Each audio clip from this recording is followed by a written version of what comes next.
सारी व्यवस्थाएं, धारणाएं, भावनाएं और अनुभव जिन्हें हम जीवन कहते हैं, वो अंतरिक्ष में तैरने वाली एक छोटी सी चट्टान पर हो रहे हैं।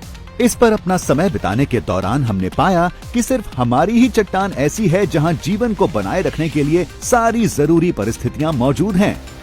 जो हम निश्चित रूप से नहीं पता कर पाए हैं वो ये है कि कौन सी चीज इन सारी परिस्थितियों को एक साथ लेकर आई जिससे जीवन संभव हो सका।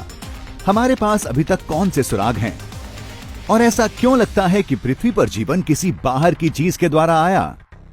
आप देख रहे हैं क्या हो अगर, और ये है क्या हो अगर जीवन पृथ्वी पर शुरू ना हुआ हो। पृथ्वी पर जीवन के सबसे पहले संकेत अणु हैं, जो इतने पेचीदा हैं कि वैज्ञानिकों का मानना है कि ऐसा असंभव है कि वे यहाँ उत्पन्न हुए होंगे। तो क्या वे पहले अंतरिक्ष में कहीं और बने और फिर हमारे ग्रह पर आए? वे यहाँ कैसे आ सकते हैं? निश्चित रूप से किसी को नहीं पता कि पृथ्वी पर जीवन कैसे और कहाँ शुरू हुआ, पर इस पर कई विरोधी वैज्ञानिक सिद्धांत हैं। इन्हें अच्छे से समझने के लिए चलिए उससे शुरुआत करते हैं जिस पर हम सब राजी हो सकें। पृथ्वी लगभग 4.5 बिलियन वर्ष पुरानी है और सबसे पहले के कुछ जीवाश्म जो हमें मिले हैं वो लगभग 3.7 बिलियन वर्ष पुराने हैं।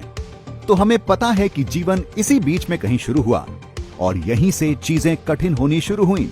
पृथ्वी पर जीवन के कुछ सबसे पहले सबूतों में एक पेचीदा अणु शामिल है जिसे राइबोन्यूक्लिक एसिड या आरएनए कहते हैं। आरएनए हजारों छोटे अणुओं से मिलकर बना होता है जो एक दूसरे से एक विशेष तरीके से जुड़े होते हैं और ये पृथ्वी पर जीवन के पीछे एक प्रेरक शक्ति थी। पर एक बड़ा सवाल जो वैज्ञानिक संप्रदाय को बांटता है वो है आरएनए कहां से आया। एक विकल्प है कि ये बाहर के किसी अंतरिक्ष से आया होगा। नहीं, हमारा ये मतलब नहीं है कि ऐसा कुछ आधुनिक एलियनों द्वारा अपने बीज बोकर किया गया होगा। हालांकि इससे एक रोचक वीडियो बन सकती है। वैसे हम जिसकी बात कर रहे हैं उसे पैंस्पर्मिया कहते हैं। एक धारणा कि जीव जंतु या आनुवांशिक सामान पृथ्वी पर किसी प्राकृतिक घटना के द्वारा पहुंचाए गए होंगे, जैसे कि एक एस्टेरॉयड द्वारा। ये सुनने में अजीब लग सकता है पर यह असल में मुमकिन है। 2012 में डैनिश वैज्ञानिकों ने आरएनए के मूलभूत अंगों को एक स्टार सिस्टम में पाया जो 400 प्रकाश वर्ष दूर था, जिससे यह साबित होता है कि पृथ्वी पर जीवन बनाने के लिए जरूरी यौगिक पदार्थ अंतरिक्ष में बन सकते हैं। पर आखिर वे पृथ्वी पर कैसे आए? इसके पीछे दो मूल सिद्धांत हैं और दोनों में एस्टेरॉयड शामिल हैं। पहला, एक एस्टेरॉयड इन आनुवांशिक सामानों के साथ पृथ्वी की सतह से टकराया होगा, या दूसरा, एक एस्टेरॉयड मंगल ग्रह में एक स्थान पर जहां जीव जंतु थे टकराया होगा और ये मलबा अंतरिक्ष में भेज दिया गया होगा जो आखिरकार पृथ्वी पर आ गया। ये दोनों घटनाएं पहले हो चुकी हैं और अनुसंधान बताता है कि कुछ जीव जैसे कि बैक्टीरिया और फंगस निश्चित ही हमारे ग्रह पर अपनी यात्रा में बच गए होंगे।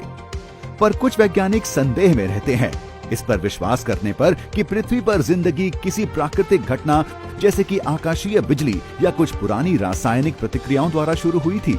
तो भले ही पैंस्पर्मिया हमारी मूल उत्पत्ति की असली कहानी नहीं है, इसका ये मतलब नहीं कि एस्टेरॉयड कई बिलियन दूसरे ग्रहों पर अभी जीवन का प्रसार नहीं कर रहे, हमारे जैसे भविष्य की सभ्यताओं के लिए एक आधार बनाते हुए। पर यह कहानी एक दूसरे क्या हो अगर के लिए है।